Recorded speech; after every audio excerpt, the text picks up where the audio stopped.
بسم اللہ الرحمن الرحیم۔ السلام علیکم۔ اگر آپ انٹرنیٹ پہ جائیں اور مختلف دینی ویب سائٹس پہ لوگوں کے سوالات دیکھیں، خود ہمیں اس کا شب و روز تجربہ ہوتا ہے، لوگ مختلف معاملات میں مذہبی رہنمائی کے لیے ہم سے رابطہ کرتے ہیں،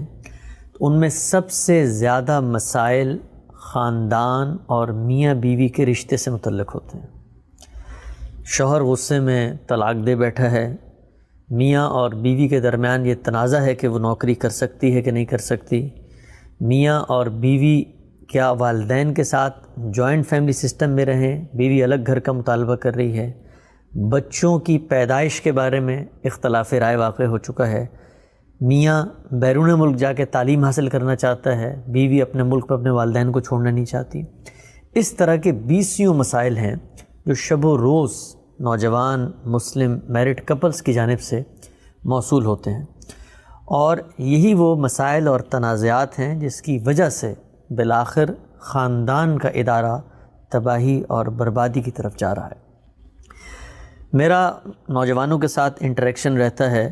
اور میں ان مسائل کو براہ راست سنتا ہوں، سمجھتا ہوں، تو اس کچھ عرصے میں ایک آئیڈیا ذہن میں ڈیولپ ہوا، اور مجھے لگتا ہے کہ اگر اس آئیڈیا میں مزید تنقیح کی جائے، مزید اس کو ریفارم کیا جائے، تو وہ شاید مستقبل میں کسی بہتری کا سبب بن سکتا ہے۔ وہ آئیڈیا یہ ہے کہ ہر وہ مرد اور عورت مسلمان جو شادی کرنا چاہتے ہیں، شادی میں نکاح کے وقت ایک ہوتا ہے نکاح نامہ جس پہ آپ دستخط کرتے ہیں، اگرچہ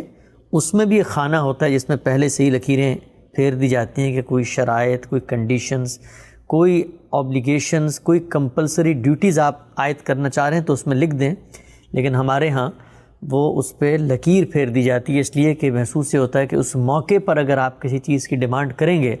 تو گویا یہ رشتے کی ابتدا ہی میں ایک نوعیت کی دراڑ پیدا کرنے کی کوشش ہے۔ میرے نزدیک یہ بہت غلط رویہ ہے اور یہ بہت غلط روایت ہے۔ اس روایت کو ریوائیو ہونا چاہیے، اور یہ ریویژن نکاح نامے میں بھلے نہ ہو، اس کی ایک تہذیبی شناخت اور حیثیت اب بن چکی ہے، لیکن ہر مرد اور عورت کو الگ سے ایک باہمی ایگریمنٹ سائن کرنا چاہیے۔ گویا نکاح سے پہلے ایک ایگریمنٹ، چاہے وہ لیگل ڈاکومنٹ ہو، اس پر آپ کچھ لوگوں کو وٹنسز بنائیں، وہ ایگریمنٹ ہے جو لڑکے اور لڑکی کے درمیان سائن ہونا چاہیے۔ اس ایگریمنٹ میں کچھ بنیادی باتیں ہیں جو طے ہونی چاہیے۔ مثلا ایک بات کہ شوہر اس میں یہ لکھے کہ میں اگر کبھی جذبات، رد عمل، مغلوبیت، کسی ڈپریشن میں آ کر طلاق کا لفظ کہہ دیتا ہوں تو وہ طلاق میری کنسیڈر نہ کی جائے اس وقت تک جس وقت تک میں ہوش و حواس میں ایک آپ کے فیملی ممبر کو، ایک اپنے فیملی ممبر کو گواہ بنا کر لکھ کر طلاق نہ دوں۔ یعنی ہمارے ہاں آپ جانتے ہیں کہ طلاق گالی کے مترادف ہے۔ جب مرد کو غصہ آتا ہے تو وہ گالیاں دے رہا ہو تو ساتھ طلاق کا لفظ بھی کہہ دیتا ہے، اور اس کے بعد سر پکڑ کے رو رہا ہوتا ہے کہ نہیں، میرا مقصد تو طلاق دینا نہیں تھا، میں تو غصے میں اس کو میں سبق سکھانے کے لیے کہہ رہا تھا کہ میں تمہیں یہ بھی کر سکتا ہوں، تو خدا را میری طلاق جو ہے اس کو واپس کروائیے، میں تو طلاق نہیں دینا چاہتا۔ تو اس لیے یہ ضروری ہے کہ آپ پہلے یہ صراحت کر دیں کہ میرے منہ سے کبھی یہ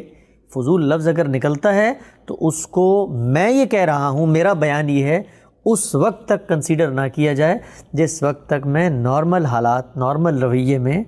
آپ کے پیرنٹس اپنے پیرنٹس کو گواہ بنا کر طلاق کا معاملہ نہ کروں تو میری طرف سے ہر طلاق نل اینڈ وائڈ ہے۔ یہ معاہدہ ہونا چاہیے، اور جس وقت کبھی غصے میں، کبھی رد عمل، کبھی غضبناک ہو کر کوئی آدمی یہ کہہ دے تو پھر اس کو رجوع کرنا چاہیے، اور بلکہ اس ایگریمنٹ میں یہ بھی لکھا ہونا چاہیے کہ اگر میں یہ غلطی کر بیٹھوں تو اس کا یہ جرمانہ ہے جو میں ادا کروں گا۔ اس میں یہ بھی لکھنا چاہیے کہ میں اپنے اوپر یہ لازم کرتا ہوں، قسم کھاتا ہوں کہ میں یا تو پھر اتنے روزے رکھوں گا، یا اتنا تاوان ادا کروں گا، اتنا مجھ پہ جرمانہ آپ عائد کر سکتی ہیں، میں آپ کو پے کروں گا اگر میرے منہ سے لفظ نکل جاتا ہے۔ آپ دیکھیں اگر آپ یہ کریں گے تو اس سے وہ جو مرد ہے اس کے پیش نظر بھی یہ ہوگا کہ میں غصے میں جو گالی کی جگہ طلاق کا لفظ استعمال کرنا چاہ رہا ہوں اس کا کوئی فائدہ نہیں ہے، بلکہ الٹا مجھے نقصان ہی ہوگا، اور اس سے وہ امیڈیٹ ریئیکشن جس سے خاندان ٹوٹ جاتے ہیں ان کو بھی بچانے کا ایک سد باب اور ذریعہ بن۔ اسی طرح یہ بات کہ شادی کے بعد بیوی کہاں رہے گی، یہ بات بھی طے ہونی چاہیے، شادی سے پہلے طے ہونی چاہیے، شادی کے بعد نہیں طے ہونی چاہیے، پہلے طے، کیونکہ پہلے آپ جانتے ہیں، اپنی آمدن جانتے ہیں، اپنے والدین کے حالات جانتے ہیں، کیا وہ بوڑھے ہیں، کیا وہ اکیلے ہیں، کیا وہ بے سہارا ہیں، کیا آپ ہی اکیلے آدمی ہیں، اگر ہیں تو بیوی کو پہلے بتائیے، لکھیے اس کے اندر کہ میں جوائنٹ فیملی سسٹم میں رہوں گا۔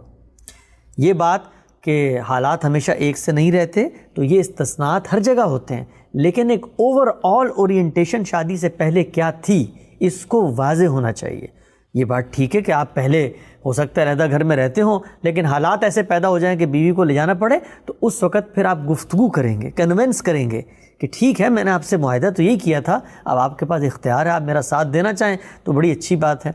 یہ بھی لکھا ہونا چاہیے، پہلے سے طے ہونا چاہیے کہ بیوی ساتھ انڈیپینڈنٹلی رہے گی یا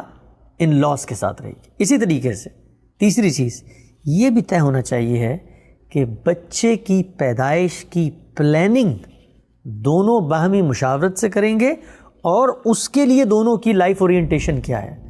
کیا لڑکے کو فوراً اولاد کی خواہش ہے تو پھر وہ بتا دے وہاں پر کہ میں تو چاہتا ہوں کہ جلد از جلد اولاد پیدا ہو، اور خاتون یہ کہنا چاہتی ہیں کہ نہیں، میرے ہاں تو اس وقت یہ میچورٹی کی صورتحال نہیں ہے، میں تو ابھی زندگی کو انجوائے کرنا چاہتی ہوں، حالات کو دیکھنا چاہتی ہوں، پھر کو جا کے پلاننگ کروں گی، تو وہ اپنی اس خواہش کو پہلے بیان کریں۔ اگر آپ یہ کام نہیں کریں گے تو آنے والے چند دنوں کے اندر یہ تنازع شروع ہو جائے گا۔ آپ کے ان لاز آپ سے بچے کی پیدائش کا مطالبہ کر رہے ہوں گے کہ پوتوں پوتیوں کو، نواسے نواسوں کو کھلائیں، اور آپ جو ہیں وہ بھی شادی ہوئی ہوگی اور زندگی جو ہے وہ جھگڑے اور الجھنوں اور اجیرن جو ہے وہ بن جائے گی۔ تو یہ بھی طے ہونا۔ اسی طرح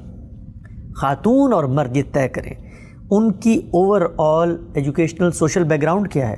کیا وہ بچپن سے اس پیشن کے ساتھ آگے بڑھے ہیں کہ کسی فیلڈ میں اپنا نام کمائیں، آگے بڑھیں، کام کریں۔ مثلا خاتون نے بچپن سے محنت کی اور اس کا میرٹ پہ ڈاکٹر کی یا میڈیکل میں داخلہ ہوا، وہ ڈاکٹر بن گئی، اب وہ آئیے شادی کر کے آپ کہتے ہیں نہیں تم نے باہر جا کے ملازمت نہیں کرنی، تو یہ پہلے طے کریں، کیونکہ تعلیم تو پہلے سے موجود ہے نا۔ پہلے لکھیں کہ میں ڈاکٹر ہوں، میں نوکری کرنا چاہتی ہوں، نوکری میں یہ الجھنیں پیدا ہو سکتی ہیں، اس کنڈیشن کے ساتھ شادی کر رہی ہوں کہ آپ اس کے ساتھ ایڈجسٹ یا مینج کریں گے۔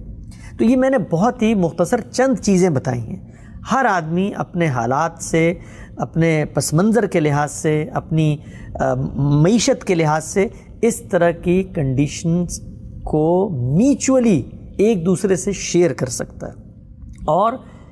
باتیں ہوا میں رہ جاتی ہیں۔ جو کاغذ پہ لکھی ہوئی بات ہے، اللہ کی ہدایت بھی یہی ہے کہ چیزوں کو طریقے کے ساتھ قلم بند کریں، لکھیں،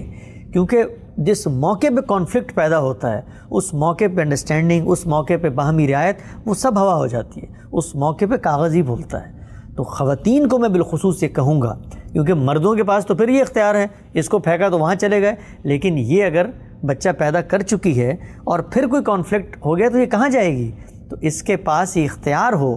کہ وہ اپنے شوہر کو توجہ دلائے کہ دیکھو ہم ان باتوں پر رضامند ہوئے تھے۔ اور طلاق کا معاملہ، اس کو تو نل اینڈ وائڈ قرار دے دینا چاہیے ہے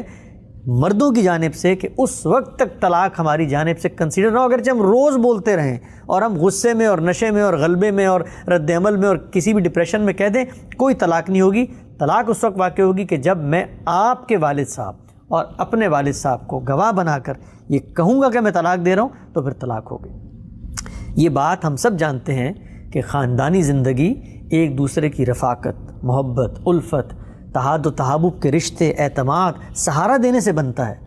یہ بات بھی طے ہے کہ زندگی میں اونچ نیچ، نرم گرم حالات آتے رہتے ہیں، اور یہ شادی یا نکاح کوئی کاروباری معاہدہ نہیں ہے کہ جس کے آپ پروز اینڈ کونز اور نیٹی گریٹیز اور ایک انچی پنچی طے کر لیں، لیکن وہ بنیادی سوالات جنہوں نے اگلے دن کھڑے ہو جانا ہے ان کے بارے میں آپ کو کلیئرٹی ہونی چاہیے۔ میں یہ عرض کروں کہ اگر یہ کلیئرٹی ہوگی تو پھر وہ تنازعات جب پیدا ہوں گے تو آپ ان کو بھی اسی کی روشنی میں، اسی اسپرٹ کے اندر ریزالو کریں گے کہ ہم کانفلکٹ پیدا کرنے والے نہیں ہیں، کانفلکٹ ریزالو کرنے والے۔ تو میں یہ کہوں گا کہ ایک ایسا پروفارما، ایک ڈاکومنٹ بننا چاہیے ہے جو ہر مسلمان بچے اور بچی شادی کرنے سے پہلے سائن کریں اور اس پہ گواہ بنائیں اور کہیں کہ ہم ان معاملات میں اتفاق رائے کر کے یہ چیز طے کر رہے ہیں، ان میں کبھی اختلاف ہوا تو انہی بڑوں کو ہم بٹھائیں گے اور دوبارہ سے اس ڈاکومنٹ کو ریوائز کر لیں گے. مثلا اگر حالات خراب ہو گئے ہیں بچے کے، والدین کے گھر ہی شفٹ ہونا ہے، تو بیگم سے ریکویسٹ کریں، بات کریں، دھونس نہ جمائے، دھمکی نہ دے طلاق کی، اور کہے کہ یہ میں نے ان حالات میں کیا تھا، آ جاؤ. پھر والدین کے ساتھ بیٹھ جاتے ہیں، اگر آپ کہتی ہے تو اس کو ریوائز کر لیتے ہیں، ورنہ میرے پاس یہی چوائس ہے. تو یہ وہ چیز ہے کہ جس سے مجھے لگتا ہے کہ بڑے کانفلکٹس کو کم کیا جا سکتا ہے. اقول قولی ھذا واستغفر اللہ لی ولکم ولسائر المسلمین.